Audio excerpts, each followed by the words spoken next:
Tu quer começar, Renata? Quer que eu comece? Não, pode falar. Bom, então, gostaria de dar boa noite, boas-vindas a todos. É um prazer estar aqui, né, e coordenar essa mesa, que para mim é super especial, porque a gente vai falar de gêmeos, né, um assunto que muito me interessa. O meu nome, para quem não me conhece, é Sara Fagundes, sou psicóloga na Clínica Horizontes, e coordeno o grupo de estudos sobre gemelaridade na clínica. Então, a Renata encontrou a Charbelli e está sendo muito legal conversar e conhecer a Charbelli, né? E eu recebi o teu livro ontem, Charbelli, não consegui ler todo, mas iniciei e é muito legal. Quando eu comecei a estudar gêmeos, é legal a gente ler algo e se identifica, né? E se identificando, assim, porque até então nunca tinha lido nada a respeito antes de começar a estudar isso, né? E o teu livro, então, pelo menos o início, né, a introdução ali, os 2 primeiros capítulos que eu li, também me senti isso, né, senti uma identificação muito, muito grande, muito legal. Então, eu vou te apresentar a Charbelli Jabbour Belmont, psicóloga clínica, especialista em psicologia médica e psicossomática, autora dos livros Gêmeos, Onde Está a Semelhança, que é o que eu tenho aqui, Palavra Encantada 2, Uma Viagem pelo Mundo da Infância e Colocando os Pingos nos Is. Também recebi esse, não está aqui, mas também recebi esse, estou louca para ler. Então, assim, como eu disse, é um prazer muito grande te receber e estou muito feliz e ansiosa para te ouvir, né? Então, a gente começa te ouvindo, tu tem aí, acho que, Kimberly, 40 minutos? Em torno de 40 minutos, e depois a gente abre para perguntas, a gente pode conversar daí um pouco. Bom, então, eu acho que 40 minutos vai ser pouco para tanta ideia que eu tive. Então. Quando eu recebi o convite da Renata, faz tanto tempo que eu não falo sobre o assunto, mas eu tenho pensado muito sobre o assunto por conta da minha reanálise, né? Então, tantas questões têm sido reelaboradas, porque no passado, quando eu comecei a pensar sobre o assunto, na verdade, eu pensei em estudar por muitas inquietações, né? Por ter tido a experiência muito dolorosa de me separar da minha irmã, porque ela foi trabalhar numa outra cidade. Ela terminou a faculdade de fisioterapia antes de eu terminar a minha faculdade, foi convidada para trabalhar numa cidade que não era no estado do Rio de Janeiro. E para mim foi muito difícil, porque eu senti como se eu tivesse perdido um pedaço. E eu tive que me ver sozinha e sentindo a dor de ter perdido como se fosse uma prótese. E isso me fez pensar muito do porquê de eu ter sentido todas aquelas dores que eu senti. E foi um ano em que praticamente a única coisa que eu me vi fazendo foi continuar o meu curso. Eu estava, acho que faltava uns 3 ou 4 períodos para eu terminar o curso dela era de 4 anos, né? Então, e eu cheguei a fazer uma faculdade antes e interrompi, então ela terminou muito antes de mim, e diante dessa situação, eu pensei, por que será que eu estou sentindo isso? O que é que leva o gêmeo, né? Pelo menos o que é que tem me levado a sentir isso? Porque eu só estudava. Nessa época, meu pai tinha uma loja, eu trabalhava com ele fora do período da faculdade. Então, as únicas coisas que eu conseguia fazer era ir para a faculdade e ir para o trabalho.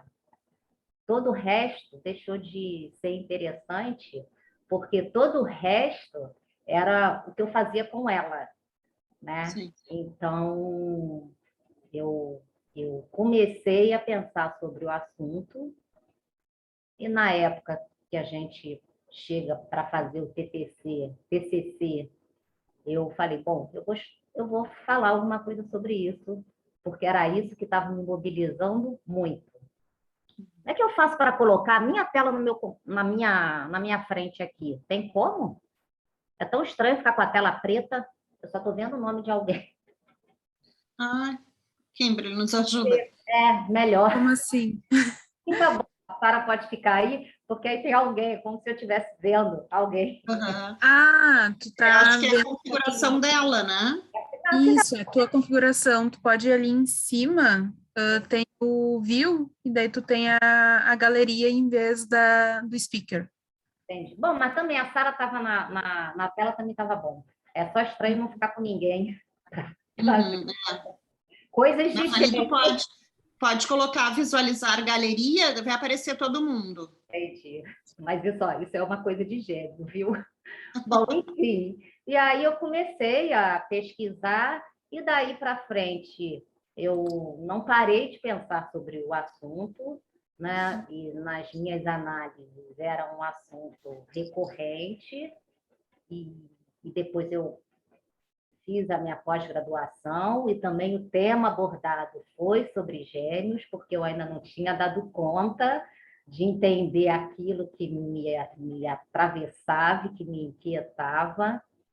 E aí, quando a Renata me chamou e ela viu a propaganda, é porque há uns 6 anos eu fui convidada para dar uma entrevista num programa ligado em saúde da Fiocruz, um programa televisivo, e uma mãe de gêmeos viu e entrou em contato comigo semana retrasada e perguntou e disse que tinha visto, ou seja, o programa foi reprisado.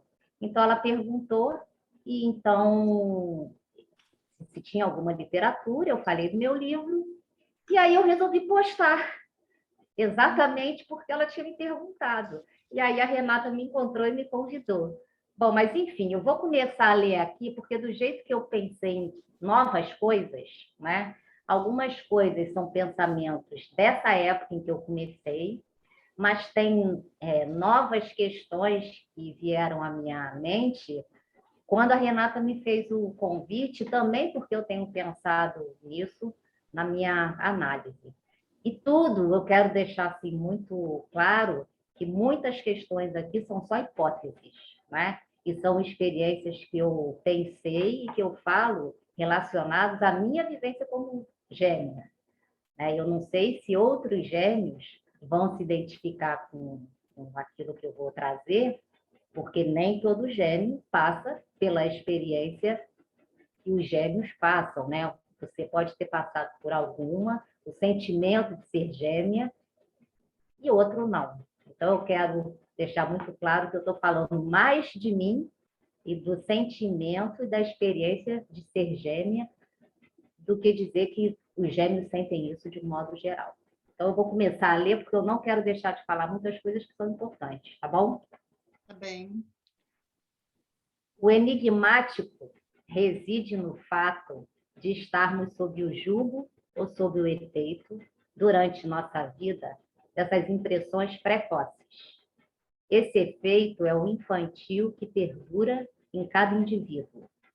E o que nos deixa perplexos é que essas impressões da infância, as mais possantes e soberanas para a vida, não tiveram necessidade de deixar atrás de si uma imagem mnemônica. Esse texto eu peguei de Dayan, de um artigo chamado Para que serve a metapsicologia?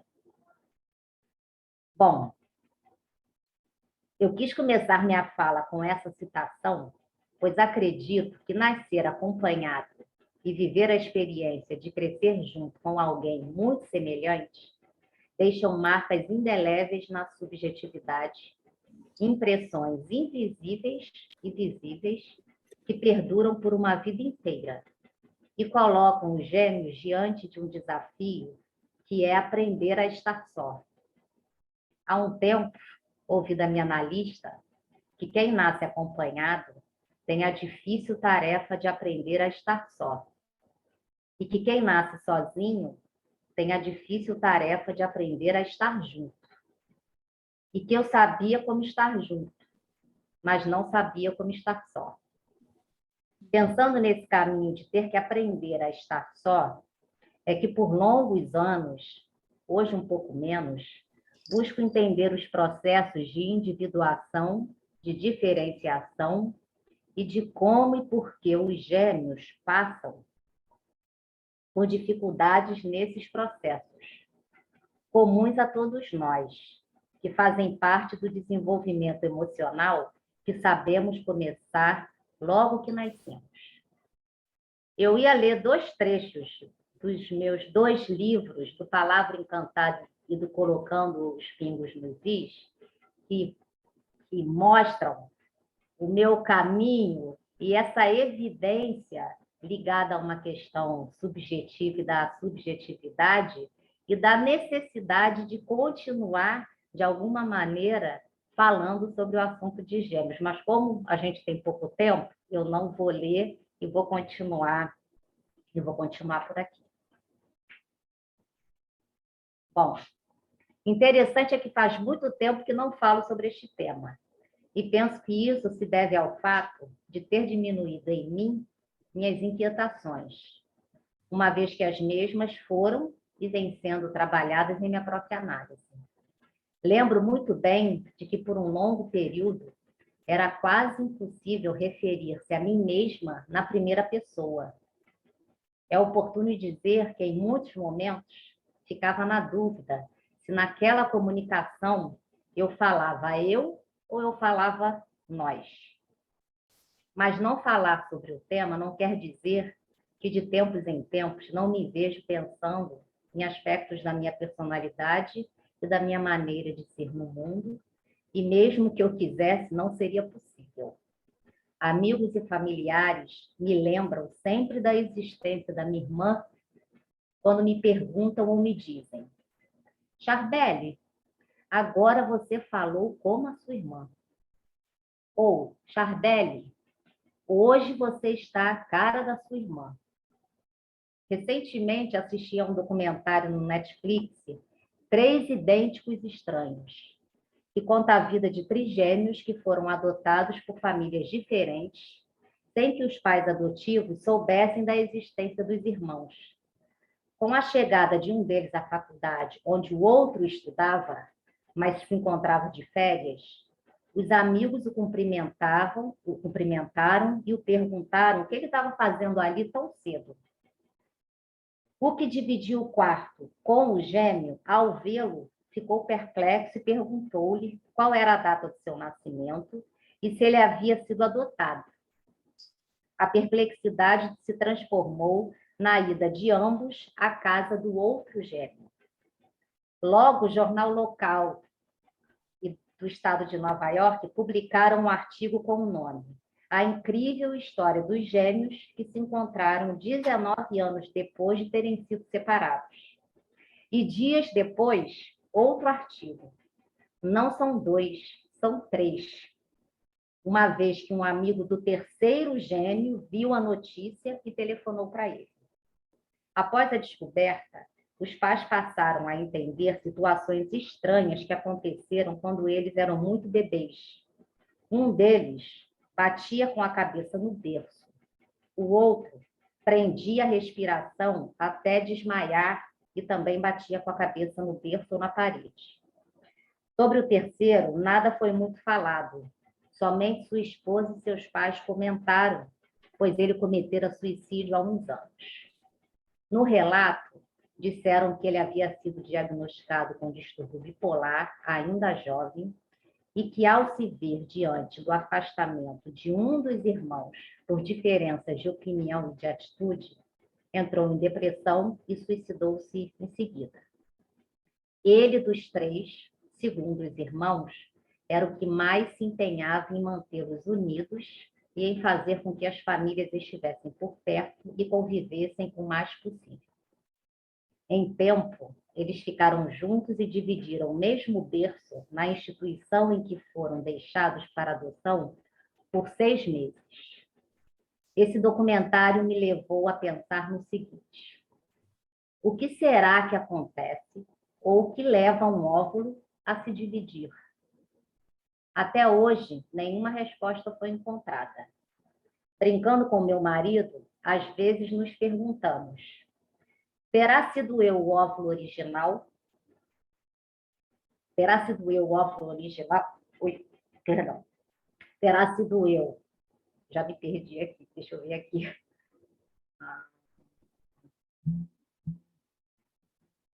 Terá sido eu o óvulo original antes que ele se dividisse? Ou foi a minha irmã? Haveria uma original?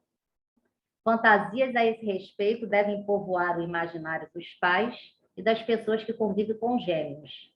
E pela ausência de respostas, alguns podem supor que aquele que nasceu primeiro é quem deu origem aos outros ou ao outro. Lembro de minha mãe dizer que minha irmã era mais velha do que eu 5 minutos, por ter sido a primeira a sair. Que eu era mais magrinha e por isso mais frágil. Houve quem dissesse que eu nem sobreviveria. Essa ideia errônea, dentre tantas outras, me fizeram sentir e me comportar por muitos anos como se eu fosse a mais nova, a mais fraca e, por consequência, me colocar como dependente na relação com ela. Sabemos que esses inícios são fundantes e que nenhuma experiência se perde, porque todas contarão uma história, deixarão uma marca, várias, deixarão um rastro, falarão do sujeito que se apresenta no mundo. Muito me comoveu ouvir o relato dos pais sobre como os filhos ainda bebês se comportavam, que fui levada a pensar mais uma vez. Será que tais comportamentos eram uma necessidade vital de viver a sensação de contato, de intimidade e de proximidade que experimentaram no útero? Será que existe nos gêmeos a necessidade premente e permanente de restaurar o sentido de unidade vivido anteriormente e ao longo de suas vidas? Será que a experiência de separação deixa um buraco, um vazio? Existiria, já no útero, uma percepção de estar acompanhado de um outro ou de uns outros e de compartilhar o mesmo espaço? Ou não há tal percepção ou sensação? O que poderia explicar esses comportamentos? Estudos ultrassonográficos feitos por Alessandra Piontelli mostraram que os gêmeos mantêm, após o nascimento, os mesmos comportamentos, depois de nascerem. Nos exemplos que traz, os gêmeos sentiam a necessidade de dormirem com um paninho em cima do rosto para se acalmarem. Outros gostavam de brincar de se esconderem atrás da cortina. Eu percebo que até hoje sinto a necessidade de dormir encostando meus pés nas pernas do meu marido. Os pais de gêmeos da minha pesquisa relataram que os filhos só conseguiam dormir se estivessem um ao lado do outro. Teorias psicanalíticas abordam questões relativas ao trauma do nascimento e buscam dar conta dos mesmos nos relatos de seus pacientes adultos. Mas nenhuma pesquisa foi feita pensando no trauma ou nas marcas sensoriais que ficam nos bebês gêmeos após serem separados pelo nascimento. E nenhuma pesquisa foi feita sobre aqueles separados cirurgicamente por serem siameses. Pensando em mim, sinto que em alguns momentos sou tomada por um sentimento de vazio. Sem um nome, mas talvez com um rosto ou com um corpo. Esse sentimento me fez levantar a hipótese de que o gêmeo, numa etapa posterior, pode funcionar como objeto transicional para adiar e até mesmo prorrogar a experiência de separação da mãe, fundamental e importante para o desenvolvimento emocional de todos nós. Para quem sabe, talvez, amenizar a realidade da falta. Se tudo corre bem enquanto o bebê que vem ao mundo sozinho cresce, a passagem por essa fase transicional o tornará capaz de estar só, e de estar só principalmente na presença do outro. Em se tratando de gêmeos, a experiência que vivem de sempre ou quase sempre estarem acompanhados um do outro, talvez impeça que essa transição aconteça de forma natural, prejudicando o desenvolvimento dessa capacidade. Os bebês nascem e são nomeados, e com ele, a depender dos nomes recebidos, já chegam ao mundo sendo chamados, ora pelo seu próprio nome, ora pelo nome do irmão, uma vez que a semelhança física faz com que as pessoas se confundam e não saibam distingui-los. Se dar nome a alguém faz parte de uma equação para que se desenvolva o sentimento de eu, como esse processo pode acontecer de maneira natural caso os gêmeos recebam nomes semelhantes? Como ser eu se o bebê é confundido pela mãe, pelo pai, por outros membros da família, por amigos? Como se sentir único e carregando uma identidade própria numa etapa posterior, se o gêmeo ouve constantemente: quem é você? Charbel ou Michele? Michele é o nome da minha irmã. Ou quem é quem? Ou você é Michele ou você é Charbel? Você é você ou você é sua irmã? Será que em algum momento os gêmeos podem se perguntar: quem eu sou afinal? Lembro de já adulta me olhar no espelho e achar que estava mais parecida com minha irmã do que comigo mesma. Será que existe na ideia de dar nomes parecidos um movimento inconsciente dos pais de não respeitar a singularidade de cada um de seus filhos? Não será uma forma de retaliação também inconsciente pelo trabalho de terem que cuidar de 2 bebês ao mesmo tempo e de estarem gastando em dobro? Muitos pais não resistem à ideia de dar aos filhos gêmeos nomes semelhantes ou que rimam, dificultando ainda mais a difícil tarefa de os gêmeos saberem quem são, de sentirem que possuem uma identidade, de que carregam o sentido de uma existência, de que têm um lugar no mundo e na história daquela família. Ao receberem nomes semelhantes ou que rimam, a distorção e ou a confusão causadas podem ser grandes e as consequências, no mínimo, desagradáveis, embaraçosas e até mesmo desastrosas. Afinal, quando alguém nos apresenta e diz ela é Charbel, ou nos apresentamos dizendo eu sou Charbel, intuitivamente estamos reconhecendo nossa identidade e a identidade da pessoa que estamos apresentando. Na minha pesquisa de graduação, muitos gêmeos tinham nomes parecidos, como Daniele e Daniele, Luciene e Luciana, Luísa e Luísa.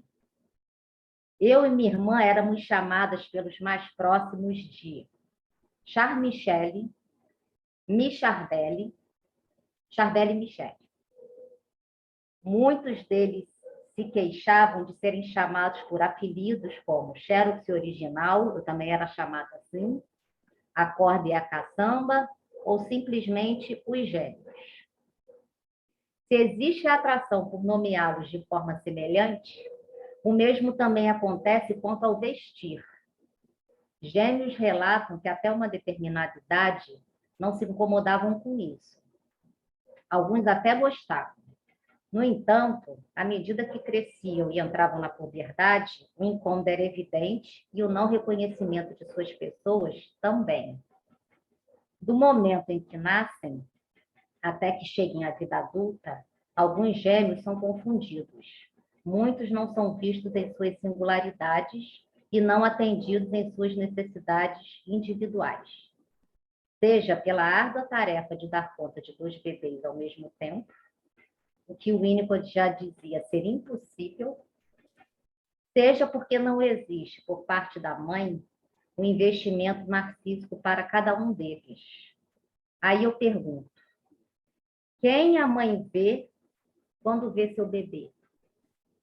Como a mãe vê quando vê seu bebê? Quem a mãe quer ver?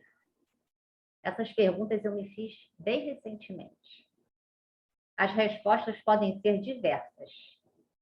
Caso a mãe tenha entrado no estágio de preocupação materna primária, ela se identificará com as necessidades individuais de seus bebês e as atenderá. Caso entre nesse estágio, mas previamente, por questões conscientes ou inconscientes, ou por aquelas ligadas à sua própria história como bebê, rejeite um deles.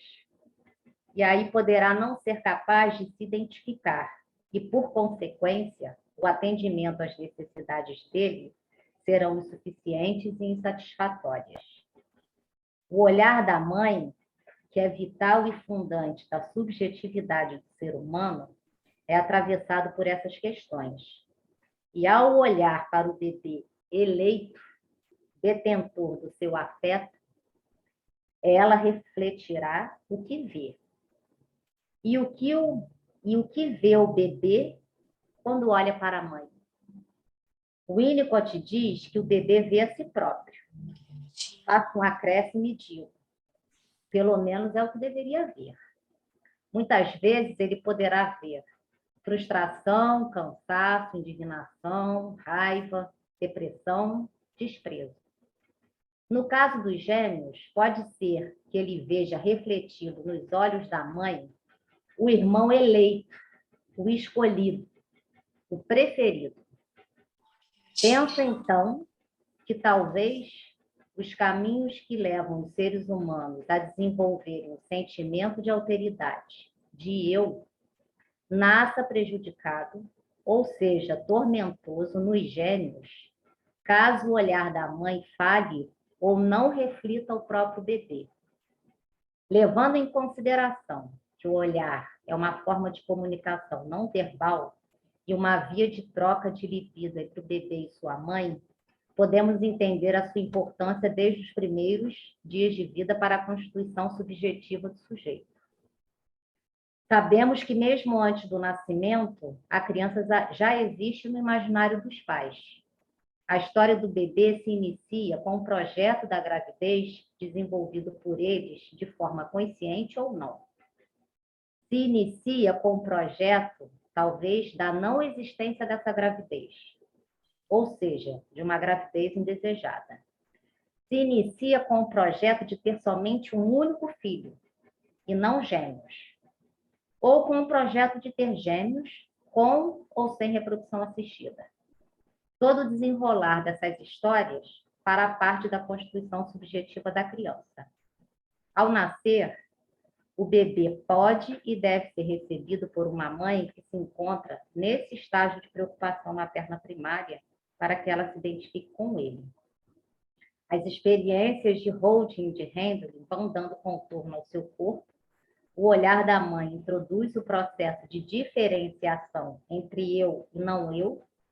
A nomeação das experiências produz sentidos e facilita a discriminação e a diferenciação daquilo que é eu e daquilo que não é eu.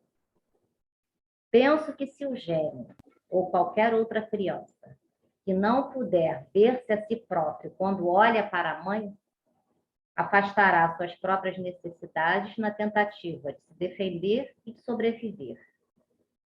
Quem o gêmeo se tornará se, ao invés de se ver nos olhos da mãe, ele vira o irmão? Eu, nós, o irmão. Winnicott diz, quando olho, sou visto, logo existo. Lanço uma provocação. O gêmeo logo existe, sendo ele mesmo ou sendo uma parte do irmão que foi refletido pelo olhar da mãe? Não serão os trejeitos entre eles tão semelhantes, consequências desse tipo peculiar de espelhamento e também dos neurônios espelho? Ledoux diz que os mesmos estão localizados no lobo frontal, no lobo frontotemporal, e permitem ao bebê com poucas horas de nascido imitar aqueles que cuidam dele. O gêmeo que vive a experiência de não se ver refletido pode se submeter ao olhar da mãe para tentar se tornar aquele que ele vê nos olhos dela, e por força dos neurônios espelho passa não só a imitá-la, como também ao irmão partícipe permanente do seu estar no mundo. Quando eu e minha irmã nascemos, apesar de sermos muito parecidas, meu pai, ao saber do nome que seria me dado, falou: na minha não.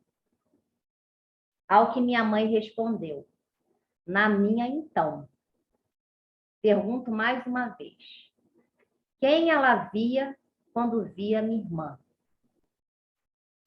Cresci tendo mais proximidade com minha mãe do que com meu pai.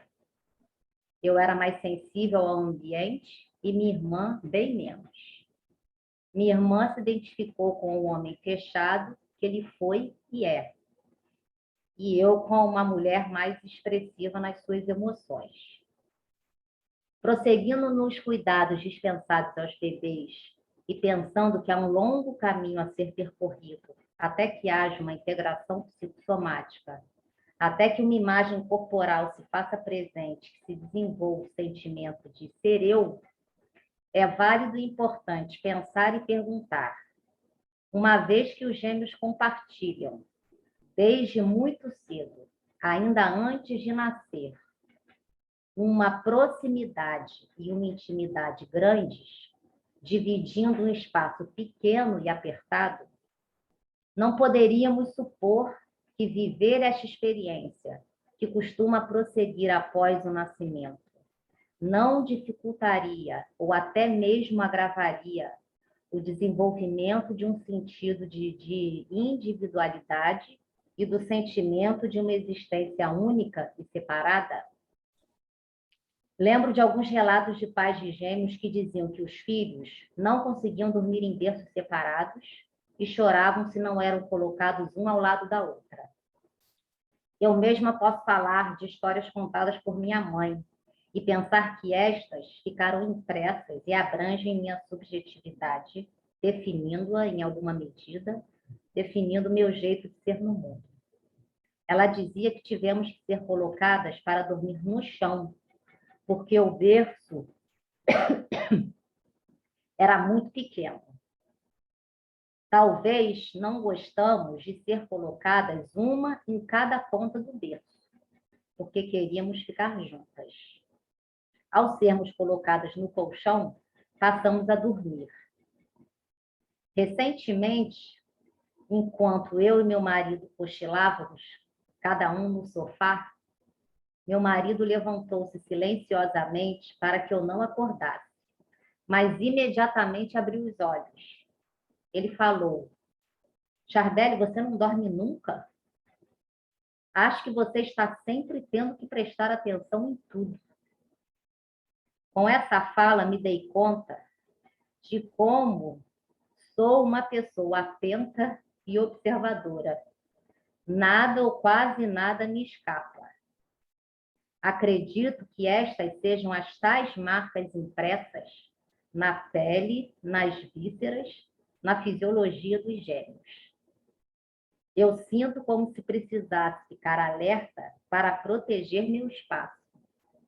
Na infância, vivi a constante necessidade de ser a primeira a receber a atenção dos meus pais, do amor deles, ser a primeira na inteligência, na desenvoltura.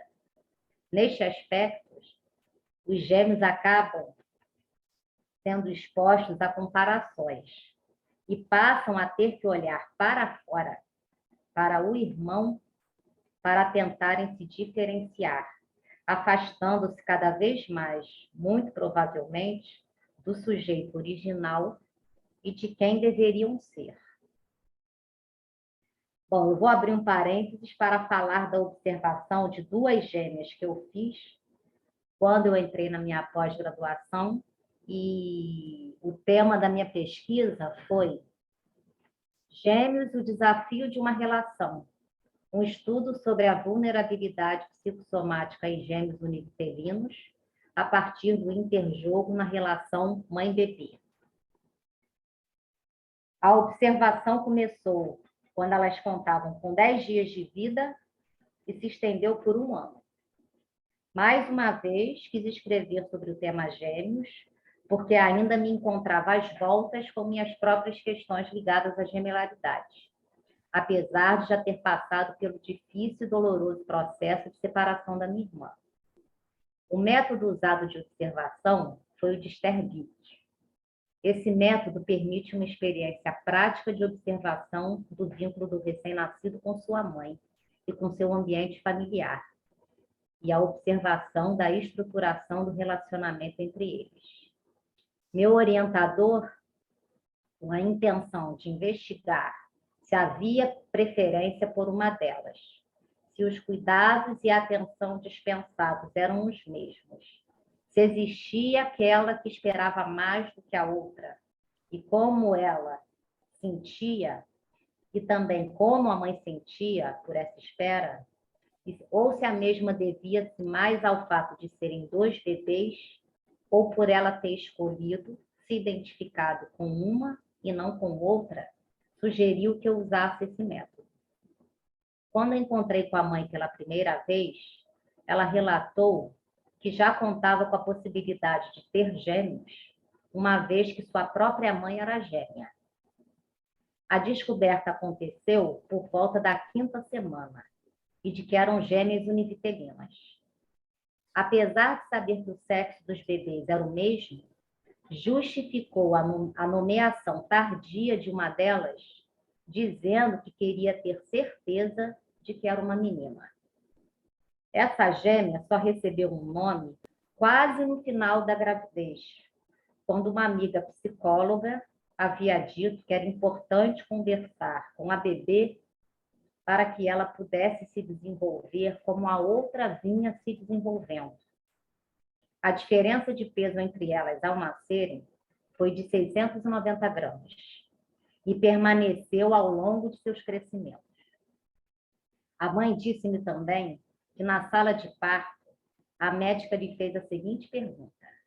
O nome de uma eu dei J e a outra era T. Quem será a J? A J foi a que ela escolheu assim que ela soube que eram gêmeas, ela escolheu a que era a maior e a mais gorda. Então, quando ela estava na sala de parto, a pediatra perguntou, quem será a J? A que nascer primeiro? Ela respondeu que não, a que for a mais pesada. Porque ao longo de toda a gravidez, a J sempre foi o feto e o bebê mais pesado. Ao longo de toda a observação, J seguiu sendo aquela que era atendida em primeiro lugar. Se as duas estivessem chorando, ela pegava a J no colo e dizia, acho que ela deve estar com mais fome. Quando era a T quem estava em seu colo, logo tratava de voltar com a mesma para o berço. Na hora de escolher as roupas para vesti-las, mostrava-me a que mais gostava e colocava em J. T era sempre deixada na cama sozinha e, por conta disso, chegou a cair 3 vezes. Na última vez, a mãe chegou a me dizer que o marido não poderia saber, pois brigaria com ela pelo seu descuido e negligência. Era visível a predileção e o afeto dispensados a J e a irritação e impaciência com T. Esta era nomeada de preguiçosa, chata, manhosa. Lembro de uma vez que comprei 2 pares de chinelo para elas. A observação já chegava ao fim e era dia das crianças. Separei o que mais gostei para dar a T. E é lógico que, durante o trabalho de observação, eu fui me identificar exatamente com aquela que era mais fraquinha, aquela que era menorzinha, aquela que era mais frágil, exatamente o bebê que eu fui naquilo que minha mãe dizia, né? Perguntei ao meu ao meu orientador o que eu faria caso a mãe resolvesse dar o chinelo que eu escolhi para ter para a Jota. Ele respondeu que eu não deveria fazer nada, a não ser aceitar isto e que isso seria mais um dado a corroborar minhas hipóteses. Infelizmente, foi o que a mãe fez, alegando que o de T ficou grande nela. Aos 9 meses de idade, a diferença de peso chegou a quase 1 quilo. E com 8 meses, T desenvolveu uma úlcera de córnea. Enfermidade, segundo a pediatra, muito rara em bebês. Eu e meu orientador pensamos e nos perguntamos: para que e por que olhar para a mãe se não se vê? Para que olhar para ela se ela não me vê? Para que olhar em seus olhos, já que eles refletem a irmã e não ela?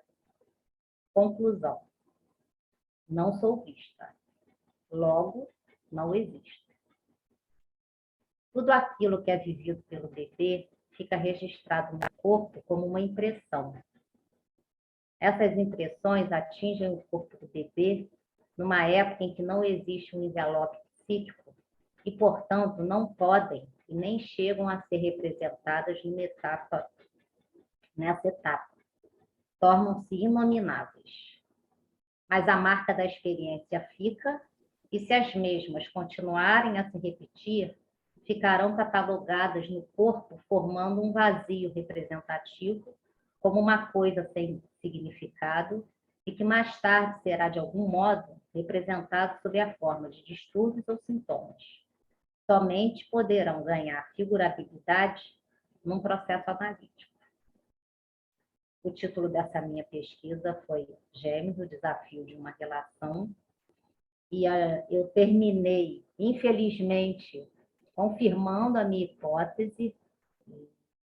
Dentre as que eu levantei, foi a hipótese da mãe não conseguir dar conta de 2 bebês ao mesmo tempo, e o Winnicott já falava nisso, e por conta dessa não possibilidade de dar conta de 2 bebês, sempre vai ter aquele que espera para ser atendido, e se houver esse tipo de identificação que houve nessa minha pesquisa, em que T foi realmente preterida, ela passou por todo esse período de 1 ano com um desenvolvimento abaixo do peso e cresceu menos do que a irmã, né? E foi um tempo de observação muito difícil, porque eu me vi muito envolvida e identificada com essa que foi a preferida, e como observadora, nada eu podia fazer, a não ser olhar para ela e ver que ela estava chorando, e não podia fazer absolutamente nada, né? Então, foi um período difícil e, ao mesmo tempo, revelador, porque eu também pude me ver e pude ter uma ideia da experiência pela qual eu mesma passei, e até pude elaborar algumas coisas por conta dessa experiência. Bom, a ciência ainda está longe de entender muitas peculiaridades ligadas aos nascimentos múltiplos, naquilo que diz respeito aos aspectos psicológicos e emocionais. Aqueles que são gêmeos, ou que de algum modo convivem com eles, são os mais fiéis detentores daquilo que se passa no universo subterrâneo de suas vidas. É com eles que podemos contar para aprendermos, entendermos e contribuirmos para que o caminho dos que vêm ao mundo acompanhados seja menos tortuoso e para que possam desenvolver a difícil capacidade de estarem sós. Obrigada. A gente que agradece, Charbelli. muitas perguntas. Agora que eu reli o trabalho, muitas perguntas, nem todas com respostas, né? Só hipóteses que eu quis lançar, porque eu penso, né? E pensei, mas tenho pensado muito a respeito delas agora. Né? Então, eu acho que eu vou deixar para vocês, quem sabe, em algum outro momento, alguém, ou quem sabe alguém aí que está me ouvindo, pode me dar alguma resposta, ou tem alguma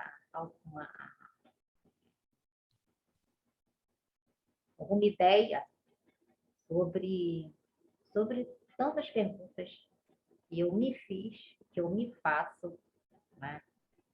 Eu acho que não tem como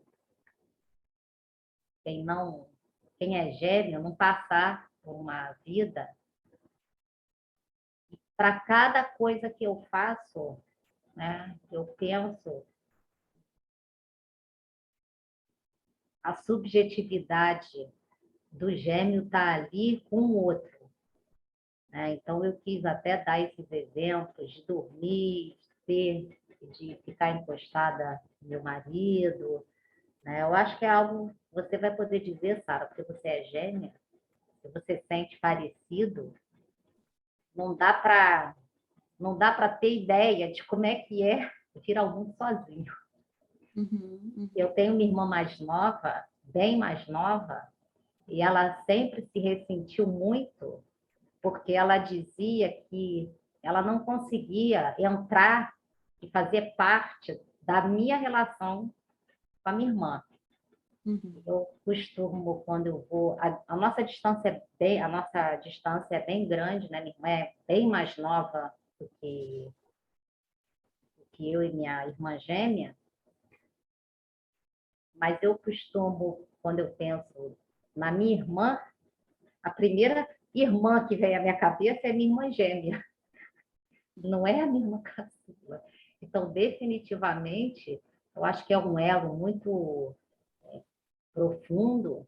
E meu marido diz que quando eu e minha irmã nos encontramos, a gente começa a falar de um jeito, é como se nem eles entendessem, porque a gente restaura a gente volta àquele início onde nós ficávamos juntas, né? Tínhamos uma linguagem própria. Eu lembro que minha mãe dizia que a gente custou muito a falar. A gente só foi falar com 2 anos e meio, mas a gente conversava. Eu e minha irmã conversávamos, mas ninguém entendia nada. E só depois que a gente começou a falar com as outras pessoas, né? Mas, enfim, é isso.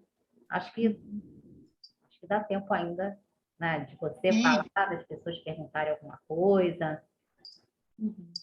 Sim, te ouvir me faz pensar e sentir muitas coisas, né? Como eu disse no início, assim, que a gente identifica, né? E como a gente não fala seguido com gêmeos, principalmente univitelinos, então é muito legal foi muito legal poder te ouvir e identificar essas coisas, né? Eu fiquei pensando várias coisas aqui, anotei algumas coisas, mas eu queria dar espaço para as pessoas. Deixa eu ver se no chat tem alguma pergunta.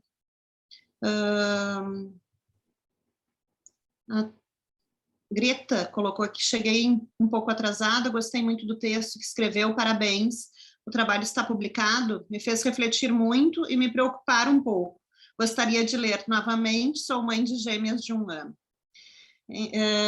Uma das coisas que eu anotei aqui foi um dos assuntos que me instiga bastante, até comentei com a Renata isso, é a mãe de gêmeos, né? Então, é um desejo que eu ainda não consegui realizar, mas de pesquisar um pouco mais sobre isso e escrever alguma coisa sobre isso também. Mas sempre fico pensando nessa pessoa, né? E tu citou o Winnicott, ele fala dessa desvantagem que tem vantagem ser gêmeos, mas dessa desvantagem que é não ter um olhar da mãe só para si, né? Então, me fez lembrar o caso que tu traz da Jota e da P, né? P ou T? P. T. T de letra, T de tatu. Tá, e quando tu falou também do óvulo original, né? Eu sou o óvulo original, ou que, né, foi dividido. Esses dias até compartilhei com a Lisiane, acho que com a Gilvânia também, que no grupo de gêmeos, que a gente viu uma filha de uma prima da minha mãe, teve gêmeos em Londres, ela mora em Londres, e esses dias a gente viu um stories que ela colocou no Instagram com os bebês, e eles com uma roupinha igual, um escrito, se não me engano, era original, e o outro bônus. E a gente ficou se questionando isso, né? Eu fiquei me questionando o que assistir depois esse vídeo vai influenciar na vida desses bebês, né? E daí tem isso, o que chegou primeiro, o mais fraquinho. Eu sempre costumo falar que é uma vida sendo comparada, é uma vida se comparando, porque as pessoas comparam, mas a gente se compara o tempo inteiro. Então, tu sempre tem uma régua, tu sempre tem alguém para dizer se tu está abaixo ou acima daquela medida, né? Então, enfim, isso foi uma das coisas que eu fiquei pensando, é uma balança, né? Que a sensação que eu tenho parece que nunca pode estar em equilíbrio. Ela precisa ter sempre um acima e um abaixo, né? Sempre a gêmea má, a gêmea boa, a gêmea gorda, a gêmea magra, enfim, né? Então, sempre essa comparação.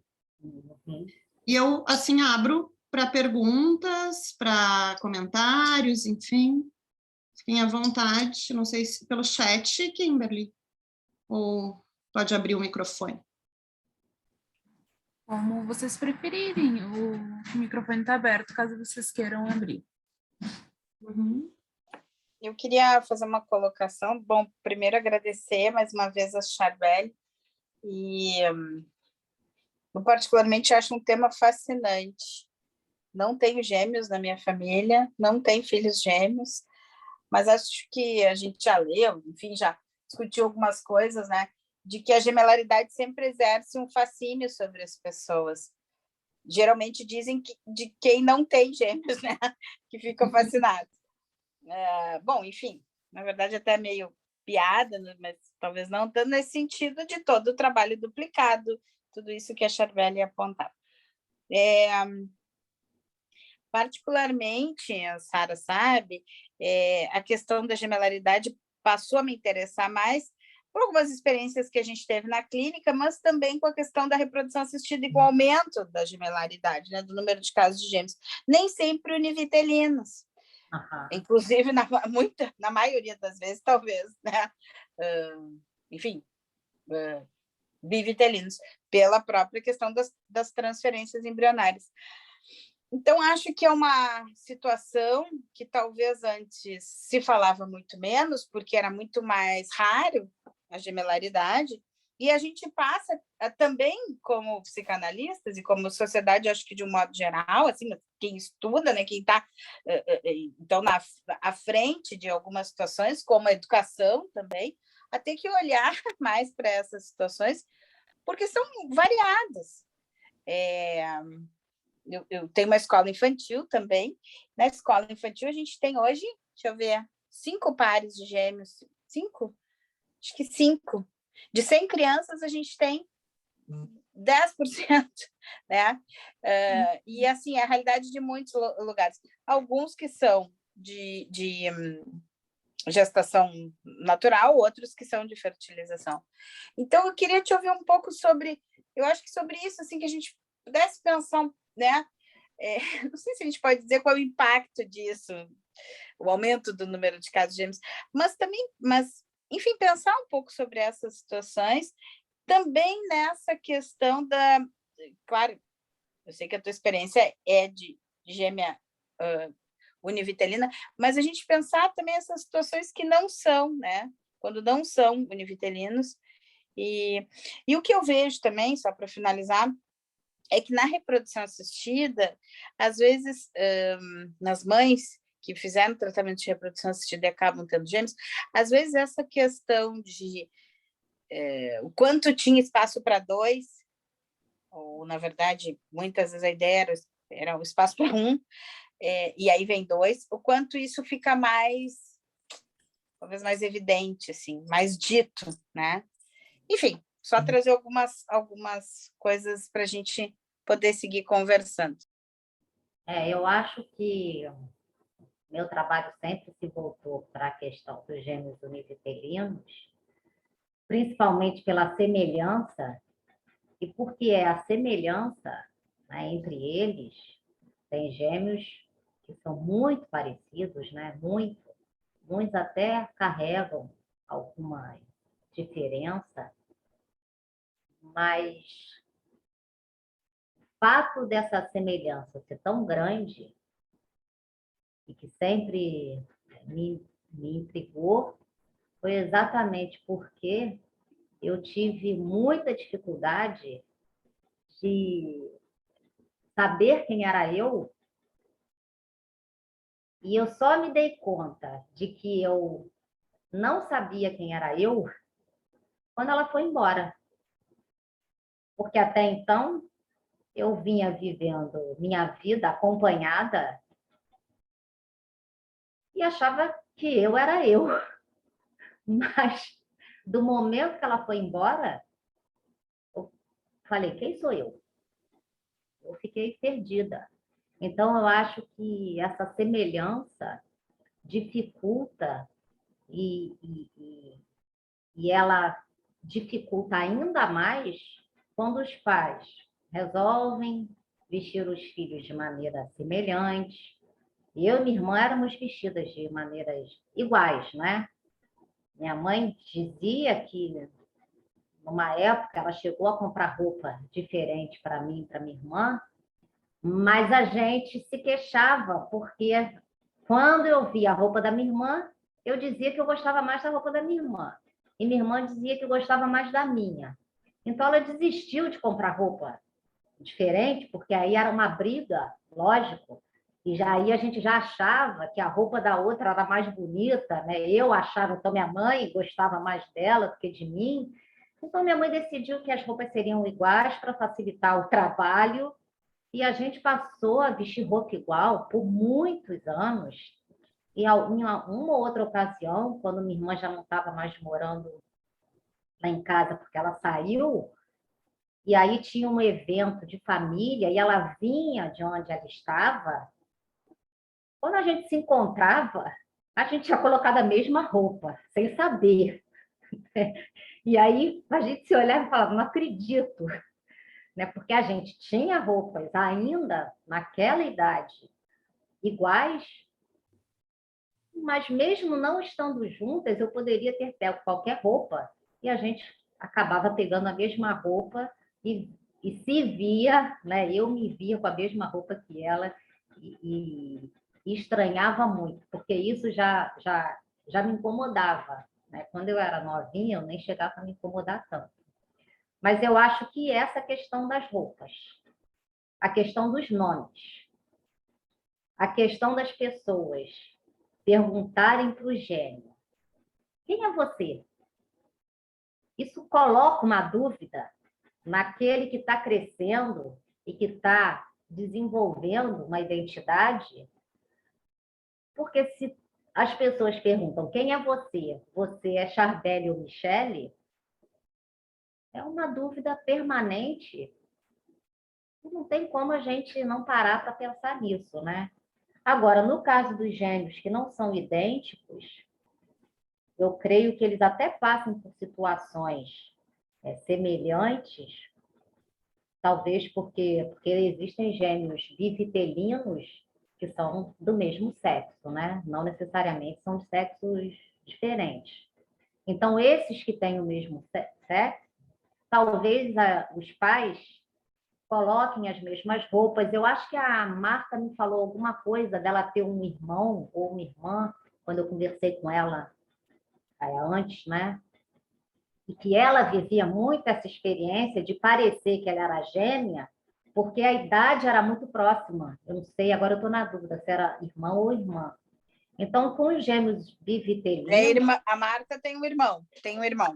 Bom, é um irmão. Então, era um irmão, não era nem uma irmã, e ainda assim ela se sentia porque a mãe acho que queria muito ter gêmeos, então tratava os dois como se eles fossem gêmeos, né? Então eu acho que no caso de gêmeos bipitelinos acontece, né? E eles passam por experiências semelhantes, mas o que facilita o processo de diferenciação e de formação dessa identidade é o fato deles não serem parecidos. Porque é muito, a Sara vai poder dizer, né? É muito intrigante se olhar no espelho ou olhar para o seu irmão e olhar e achar que é você. Né? E eu, às vezes, até hoje, sinto isso. Às vezes eu me olho no espelho e acho que eu estou mais parecida com a minha irmã do que comigo mesma. Parece uma coisa maluca de se dizer. Em algumas fotos, em algumas não, em muitas fotos, eu olho e quando eu sei que sou eu, mas eu falo, nossa, eu tô a cara da minha irmã. Eu estou mais parecida com a minha irmã do que comigo mesma. Então, eu acho que se os pais dos gêmeos colocassem roupas, né? Muitos colocam, muitos têm essa sensibilidade, né? E já começam a facilitar esse processo desde o nascimento, porque colocam roupas diferentes. Os gêmeos podem até ter as mesmas roupas e de mesma cor, mas muitos pais colocam as roupas diferentes naquele dia, né? Então, eu acho que isso ajuda muito. Os nomes, principalmente, serem nomes bem diferentes. Os gêmeos serem colocados em turmas diferentes. Que nos aniversários os pais cantem parabéns 2 vezes. Eu lembro que eu detestava quando alguém dava um presente que era assim, um pouco mais caro e dava um para eu e minha irmã dividirmos. Não gostava de ter que dividir, já não bastava eu ter que dividir um monte de coisa, né? Então, poder dar 2 presentes, cantar 2 parabéns, fazer 2 bolos pequenos, colocá-los em turmas separadas, né? Um dos pais que participou da minha pesquisa, ele disse que quando as filhas foram para o maternal ou para a alfabetização, eu não me lembro mais, quando o professor deu as folhas para as crianças e deu para cada uma delas, elas jogaram uma folha fora e pegaram uma folha e desenharam na mesma folha. Cada uma tinha uma, mas elas não quiseram, elas recusaram a folha e quiseram usar uma folha só. Então, eu acho que as crianças também poderem estudar em escolas não, em turmas separadas, para terem amigos diferentes, né, para se relacionarem sozinhos com outras pessoas, porque senão, assim, eu me sentia dentro de um pote de salada de fruta, porque amigo meu era amigo da minha irmã, amigo da minha irmã era meu amigo, e não havia uma diferenciação, né? Então, eu acho que essa semelhança dificulta muito, mas as experiências, tanto com gêmeos univitelinos como com gêmeos bivitelinos, não deve ser muito diferente as experiências em si, mas esse processo de poder se individualizar e poder carregar um sentimento de que você é único é muito mais evidente no gêmeo que é univitelino, pelas semelhanças óbvias, né? E por aquilo que a Sara falou, da eterna comparação, né? A comparação é difícil, né? E às vezes, quando alguém chega para mim e diz: nossa, mas hoje você está a cara da sua irmã, eu ainda falo assim: não pode ser o contrário, não? A minha irmã está a minha cara? Por que sou eu sempre que estou a cara dela? E eu digo: eu não tenho filhos, para mim foi tão difícil, lógico que teve as coisas boas, e foi poder ter uma companhia permanente para brincar, né? Então, eu não precisava de outra criança e não precisava de outros amigos, porque tinha ela para brincar. Essa foi a parte muito boa. Mas se eu tivesse filhos, eu não gostaria de ter filhos gêmeos. Não gostaria. Eu não sei como é que outros gêmeos sentem essa experiência, mas eu não teria, não gostaria de ter filhos gêmeos, porque não foi fácil. Tirando a parte boa que teve, mas também teve muita parte que foi bem difícil. Aquela hora eu li a mensagem da Greta Charbelli e ela perguntou aqui se o trabalho está publicado. Eu acho que tu pode... Eu posso mandar por e-mail, porque esse trabalho eu escrevi agora para poder falar com vocês. Mas o do livro, né? Como ela pode adquirir teu livro, eu acho que depois pode falar também. Tá. É só dar sim. o meu e-mail, porque todos os meus livros eu publiquei por conta própria. Como eu mandei para vocês, né, eu tenho os livros aqui comigo. Então, eu envio para vocês, todos eles. E o trabalho que eu li para vocês, eu escrevi agora para a nossa conversa, eu posso mandar por e-mail. É só dar o meu e-mail e aí as pessoas me mandam, eu devolvo o e-mail com o trabalho. E o teu Instagram é @... O meu Instagram é Livro Palavra Encantada. Livro Palavra Encantada. Também pelo Instagram ali pode entrar em contato contigo, né? Pode. Ou no Facebook. No Facebook é Charbelli Jabbour Belmont. Né? Tá. Também pode. Tá bem.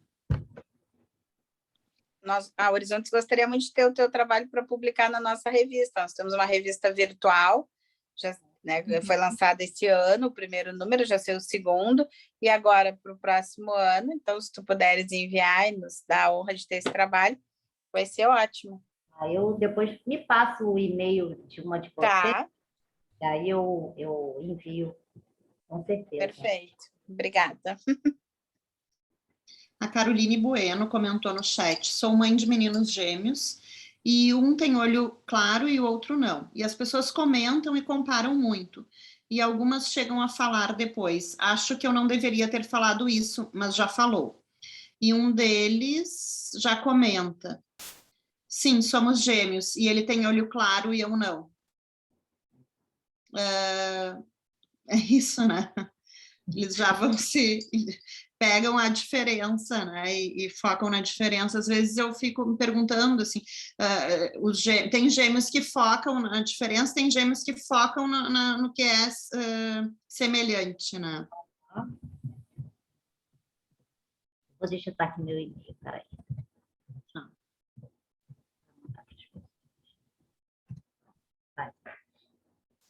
Já está ali, então. Eu lembro de uma vez, a minha irmã tem 2 filhos.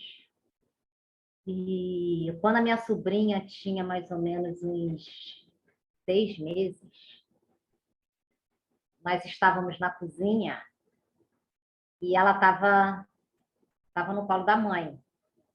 Aí minha irmã pediu para eu segurá-la, porque ela ia fazer alguma coisa, aí eu peguei, fiquei com a minha sobrinha.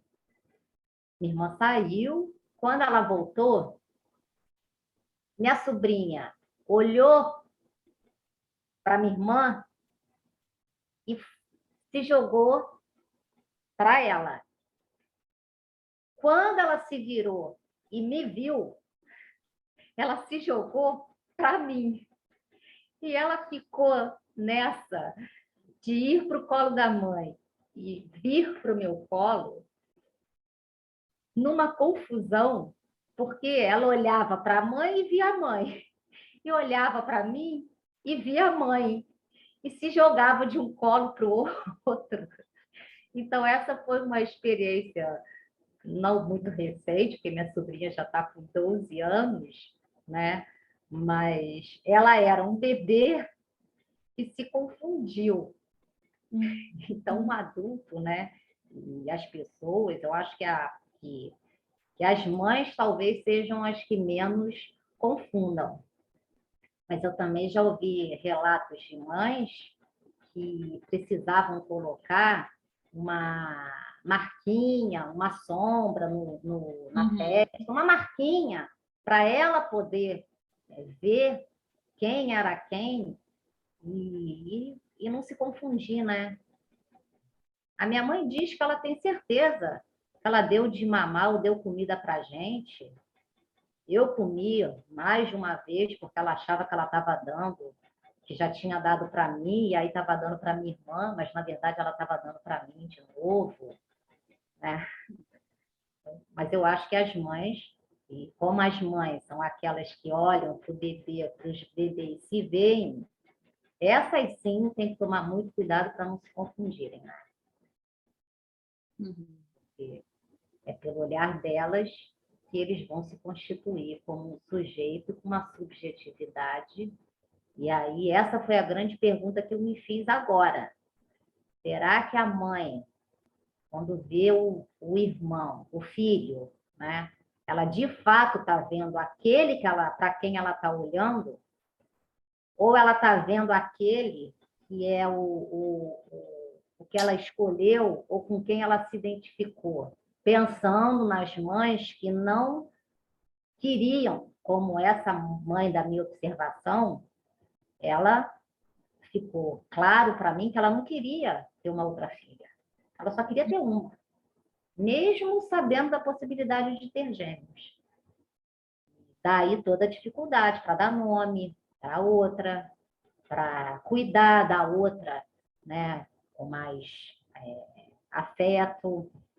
Então, eu acho que essa questão do olhar é muito importante e as mães precisam desse cuidado para poder realmente tratar cada um dos bebês, por mais difícil que seja essa tarefa, né, como sendo 2 bebês, né, e não os gêmeos.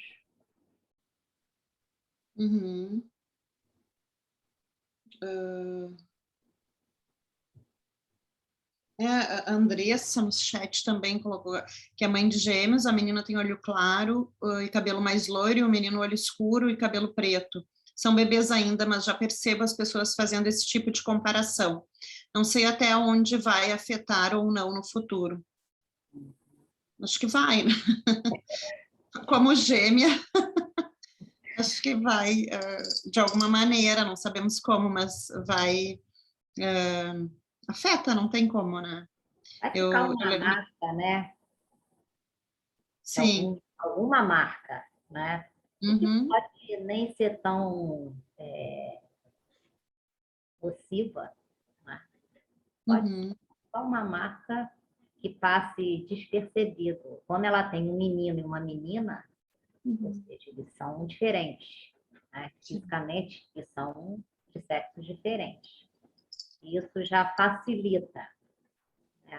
Realmente eu acho que é a semelhança que dificulta todo esse processo, porque a gente se olha ou olha para o outro quando é pequeno e se vê no outro também, né? É como se o outro fosse uma extensão da gente, do espelho, né? E eu lembrei. Pode falar. Eu lembrei quando tu falou do bolo, né? Eu falei no início, a minha mãe também é gêmea vitelina, e ela sempre diz e conta como um trauma que sempre teve um bolo só, na vida inteira, nunca teve um bolo só para si. E eu fico pensando que não é gêmeo, parece isso, que talvez isso seja banal, né? Mas nunca ter tido um bolo só para si marcou muito, né? E também nomes parecidos, onde a minha avó chamava os 2 nomes juntos, um atrás do outro, e tipo assim, qualquer uma faz né, pedir alguma coisa para as duas. Então, a minha mãe sempre procurou ter 2 bolos, nos dar, né, um bolo para cada uma, e colocar um nome, e colocou nomes diferentes.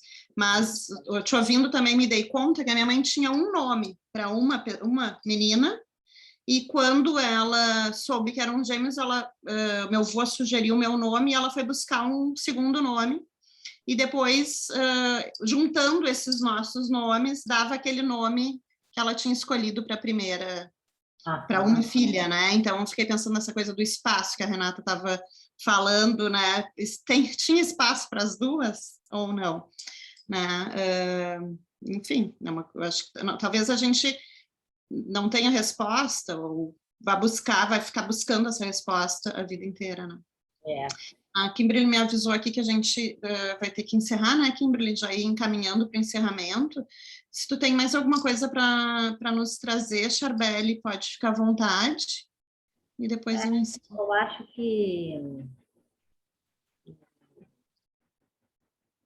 é um ser gêmea, né? Tem a parte boa, como eu falei, né? Mas tem todas essas dificuldades, principalmente quando aqueles que nos cuidam nos momentos iniciais da vida, né, e ao longo do crescimento, não são sensíveis às diferenças. Eles são mais sensíveis às semelhanças e acentuam ainda mais as semelhanças, né? Então, eu acho que, sendo esse início tão fundante da subjetividade de todos nós, como tem mães de gêmeos assistindo o nosso encontro, o que eu quero deixar é que elas possam olhar para os seus filhos e até, talvez, se for possível, quando tiver alguém, né, como uma mãe falou aqui, já tem gente fazendo esse tipo de comparação. Se houver essa possibilidade, pedir para as pessoas não fazerem isso, né? E olhar para os filhos como crianças que nasceram juntas, mas que são separadas, né? E tratá-los como separados, como um ser único, e veio ao mundo acompanhado, mas que são dois, não são um só, né? Já agindo dessa maneira, vai facilitar muito esse processo e vai ajudá-los, né? É o que eu posso dizer para os pais. No meu livro, eu falo lá no final dessas dicas para facilitar esse processo de individuação e esse desenvolvimento de uma identidade própria, né? A identidade vai existir, mas o que precisa existir é o sentimento de que essa identidade é da própria pessoa, né? E não uma identidade misturada, que foi o que eu sentia, né? Então é isso. Muito obrigada. Já deixei meu e-mail, as pessoas que quiserem, né, conversar, e aí eu posso mandar o trabalho, é só me escrever, que eu mando com prazer.